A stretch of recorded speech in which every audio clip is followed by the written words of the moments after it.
If you are a conservative and you're living in an inner city, get the fuck out now. Move away. If you have to commute into a job, so be it. But get your family out of the city.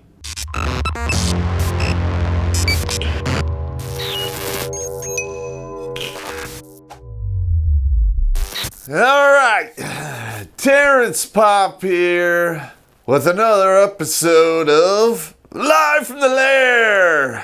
All right, we're going to talk about some shit that's going on out there in the real world. And it's starting to heat up. I think the snowball has been pushed over the top. And now it's heading down. And it's only going to grow in size. So let's go over a few things here. All right, now Minnesota basically requested disaster relief money from the federal government because of the riots, that they didn't do anything to quell or control. Whole portions of their city was burned down. And then they voted to disband their police department. Let me get this straight. You allow your city to get burned down, and now you're going to fire the people that were supposed to stop it but were ordered not to, and now they won't be there if it was to happen again, and you want the American taxpayer to flip the bill and fix everything so it could get burned down again. I'm a student of economics, and that is basically throwing good money after bad. Not a good investment. I think we're going to have to go with fuck no on that one. Also, New York is doing the same thing. I don't have the numbers of what they're requesting. But, basically these large cities run in blue states or blue areas. And in fact, a lot of the blue states out there are operating at huge deficits. And I don't think it's fair that the American taxpayer should pay for your basically poor spending decisions, or trying to do socialism in your little area and you're discovering that it doesn't work. Shit ain't free. You want the rest of the country to do that too and basically become like Venezuela. No, I don't fucking think so. All right, now, I've heard that Black Lives Matter, or, after some of the shit I've read, let's just call them burn, loot, murder. They killed a white woman, I believe it was in Indianapolis, for saying all lives matter. Now, apparently, they were giving her some grief. They were walking by, and she said, well, I believe all lives matter. They were going their separate ways. They pulled out guns, shot her in the head, and killed her. Now, I don't know what's going to happen with that, because it's virtually unheard of in the media. They're not talking about any of that. In fact, they really haven't covered a lot of the white people who've been killed in these riots and other various crimes that take place in these particular areas that happen to be around these protests / riots. When shit gets burned, people get looted, and people are beaten and killed. That's kind of a riot. It's no longer a protest. Sorry. I didn't write it on the board, but if you recall that husband and wife duo, I believe it was in St. Louis, that came out of their house. One had an AR-15, the other had a pistol. When a mob of people basically bashed down 2 gates to get into a private community and go to, I believe, the mayor's house. And they're probably going to have charges levied against them, which is absolute bullshit. I really haven't seen a lot of people that have been beat down and murdered who had guns. Listen, the Colt 45 is the ultimate equalizer. It is pretty much on par with Microsoft Office back in the day. The pen is mightier than the sword, but if you can't spell or punctuate, there you go. I believe it's the USCCA is an organization, and they provide legal services and so forth for members who carry concealed weapons or have weapons to protect their property. It might be in your best interest to look them up, get a team at your back if shit goes south. Because I myself probably going to join. Just saying. I'm already a member of the NRA, so it's not that, big of a step. All right, now, BLM is currently destroying, defacing church property and harassing people going to church. Now, in my personal opinion, this is a huge mistake on their part. Because historically, the Christian population will turn the other cheek once, maybe twice. But if you get them riled enough and they decide to start taking action, it's not going to be pretty. I'm just saying. It is open season on all statues and monuments across the entire nation, to include Mount Rushmore. All right, now, I believe Obama went to Rushmore in 2008, 9, 10, and said it was beautiful and majestic. Trump goes there, and it's all of a sudden a symbol of dominance and slavery. The media is skewing things, and we'll get to that over there. All right, now here in my neck of the woods, here in Detroit, that an individual, who was approached by the police, decided to pull a pistol out of his pocket in front of the police and shoot at a cop. And of course, they return fire and kill him. And now we're looking at protests and possibly riots. Maybe I'm old school and I'm not up to speed on the proper etiquette of today, but, in my day, pull a gun on the cops, they shoot your ass. If you shoot at the cops, they definitely shoot your ass. You run from the cops, they beat your ass. In my younger days, I was a bad kid, and I got bounced off the hood of quite a few cop cars. Just saying. I don't understand. It just appears to me people are just looking for a reason to go ballistic and keep doing the crazy shit that they're doing. Okay, now, on the west side of Detroit, we have quite a few highways that run along there, like I think 94, 96, and 75. Run up that way up into the city center, and then they go up north. Well, in the past 3 weeks, there have been 14 highway shootings. Some of them from rifle fire from off the freeway. State police is investigating. I didn't get any more details. I don't have any connections inside that department anymore, so I'm not really getting any inside scoops on that. If anybody out there does, please send them to me. Redonkulas12@gmail.com. I wanna read them. Now, this is the canary in the coal mine kind of thing here. Now, in the past, real estate in New York City is astronomically high. Especially, luxury apartments. Now, since roughly the middle of 2018, there has been a surplus of luxury apartments in New York City. Now, there's a surplus of luxury apartments and middle-class apartments in New York City. That is bad news bears for New York City and New York State. Okay, what that's telling me is basically your tax base for that entire city is leaving. And a lot of them are leaving the state, and I don't blame them. All right, which is bad because, well, I don't care myself. I mean, I already predicted that New York and Minnesota, parts of California are going to turn into Detroit.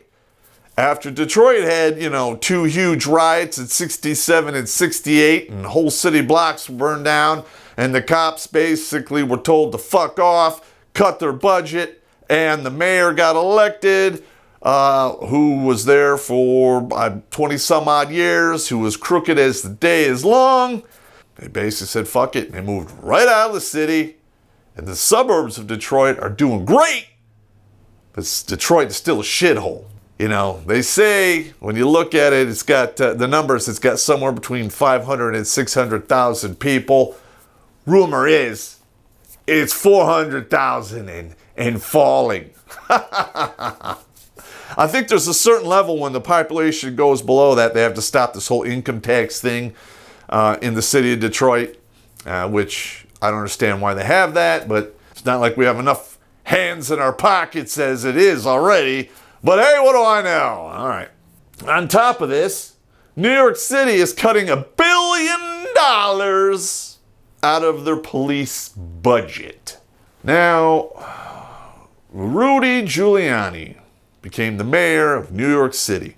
And when he came in, the crime rate was crazy high. You know, the mob was going, running all kinds of rackets.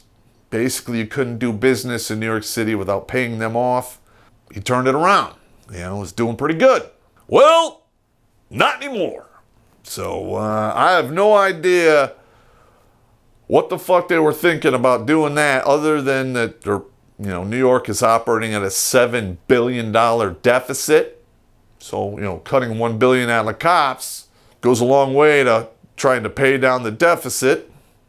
But in the near future, if New York City wants to survive, they're going to have to cut a lot of shit. All right, all that free social program bullshit probably needs to come to an end. Because shit ain't free. Time is money. Risk is reward. And so forth. I went to college. I learned that stuff. I'm surprised that the individuals of today didn't learn that as well. But hey. Oh, thank God you're here. Not So Sane Man's Guide to the Multiverse takes a former cop collecting alimony and drops him into a world of insanity for shits and giggles. What the hell are you doing with the money I'm giving you every month? Salsa. Oh, booze and hookers. If you're ready to laugh at the absurdity and cringe at the reality, click on the link in the description to watch Brett William Mauser's Not So Sane Man's Guide to the Multiverse right now. All 7 episodes are free to watch on Amazon Prime. We need some backup. All right, now, I know a lot of guys out there leave comments in the videos below like, okay, boomer. I just think that's absolutely asinine and stupid.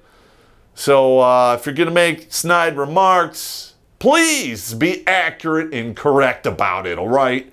Because Jesus Christ, I might get offended or something. Nah, I don't care. Because, listen, if you are so fucking weak-minded that me speaking words is flipping switches inside your brain pan and causing you all kinds of emotional imbalances and shit, well, that's your problem, not my problem. And you're just weak-minded. When? Now, we have some historic parallels here going on. What's going on in the country right now? All right, one is the Spanish Civil War. I touched upon this, I think it was 1 or 2 videos ago. And I believe it's the Colombian Civil War. Now, the Spanish Civil War was just prior to World War II. Hitler stepped in to help the winning side and basically put a dictator in place. I believe that government was there up until the 90s. Until that guy died, I'm not sure. All right, now the Colombian Civil War is very similar. There's basically a group of disaffected individuals decide that, hey, communism is the way to go. Vada voom, vada ving. People form into 2 camps. They start to fight. Now, the reason the Colombian Civil War lasted as long as it did, I believe it went from like 58 to 68, and then it spilled a little bit more over into the 70s, and then morphed into something else. South America is surrounded by a huge fucking jungle that I've navigated many times, hated it, and you can hide people in there, you can do whatever the hell you want, and the government is really not going to do much to you. Now, here in the United States, it's not really the case. Most of libtards and socialcrats live in inner cities. There's really no jungle or woods to run to and hide in. And most of the woods and areas that are outside those places are dominated by Republicans and conservatives. So good luck with that. And I covered this in one of my Civil War videos, so I'm not going to go into a lot of detail. If you are a conservative and you're living in an inner city, get the fuck out now. Move away. If you have to commute into a job, so be it. But get your family out of the city. All right? It's not worth it. All right? It's too dangerous. You can get another job, you can get another house, but you can't get another life, and you can't bring back a loved one from the dead. All right? So that's just a word of warning. All right, now there's some different variables between what happened then and what's going on now. You know, there are some parallels and, you know, similar things going on, but there's different shit. Like one, you know, we have a one-sided media machine now. Basically, all of the newspapers, all of the TV, the radio, everything is owned by 6 corporations. And they want to usher in socialism/communism and destroy this country. 6 corporations is run by 6 boards. A board has anywhere from 6 to 12, sometimes 18 people. Well, 6 times 18, that's not a lot of people to get on your side. You only need to sway like less than 100 people, and you could basically try to influence the hearts and minds of an entire nation. That's scary. All right, now I did a whole video on propaganda so you can spot that. You know, in the Army, I saw it used. I worked with PSYOPs and the PR people and, you know, public affairs, and I know how the whole thing works. I've seen it done. So when I see it, I know what's happening, and it's happening all the time. And dare I say, even Fox News does it to an extent. You know, I would say 60% of what they do is on the level. 40%, it's a no bueno, man. You know, some of the other outlets like CNN, MSNBC, they're so fucking left-leaning that they basically, everything they say is pretty much a lie. I don't believe them at all. All right, now, we have half the government supporting the socialcrats. The Democrats are no longer the Democratic Party. I haven't heard the Democrats talk about anything about the economy or, you know, a lot of the other major problems we have in this country in years. Okay, they're basically all identity politics now with guilt, blame, and shame, and they want to give away everything for fucking free. We already know that doesn't work. It's not working in California, and it's not working in New York. And guess what? It's not working in Venezuela, and it's not going to work in the rest of the country if they get their way. Next, we have the higher-up bureaucrats support this. This is basically the swamp. And the swamp is basically unelected people with way too much fucking power that they don't want to lose. They don't want to lose their power. Okay, now, I find it reprehensible that some dickhead sitting at a desk way up the food chain who was hired in, didn't really go through that many selections, not accountable to anyone, making all kinds of judgment calls. That's fucking people's lives up. Does anyone else see a problem with that? That is bullshit. All right, next we have the big tech monopolies. Google, YouTube, Facebook, Twitter are some of the major players. They have a monopoly because they're enjoying being a platform and not being able to be sued, but operating as a publisher. All right, that needs to be fixed. And again, a lot of these big tech monopolies, they need to be taken down to peg. And maybe, you know, some of these people running these things should be charged with sedition. All right, now another thing that didn't really take place in, you know, South America and the Spanish Civil War is we have a racial component. Now, here in the United States, we've had problems with race in the past. Slavery, that ended 150 years ago. The Jim Crow bullshit that took place in the South, the KKK, both of which was set up by the Democrats We fought our way out of that in the 60s. You know, there was a few things that had to, you know, get tweaked. But for the most part, you know, actually, there is no discrimination in any law or regulation in the United States, other than affirmative action, which you can legally discriminate against white males. You know, it happened to me, so I know what I'm talking about there. Other than that, it doesn't exist. And all of this fucking socialism and communism is being taught in the schools. The racial component is being pumped up in the schools. And we're just cranking out basically an avalanche of idiots. If we can't get our hands around this part here, we're doomed. All right? Because useful idiots are just that. They're just cannon fodder you put in the way to plow through barriers to get what you want, and then you fucking kill them. That's what's going to happen. Now, I have kids. I don't want that to happen. A lot of you guys out there, you don't want that to happen. There are people out there who are pulling some strings behind the curtains that do want that to happen. It's looking pretty bad. All right, I think I've gone on enough. You guys take it easy and drink some hard stuff, because we're going to need it.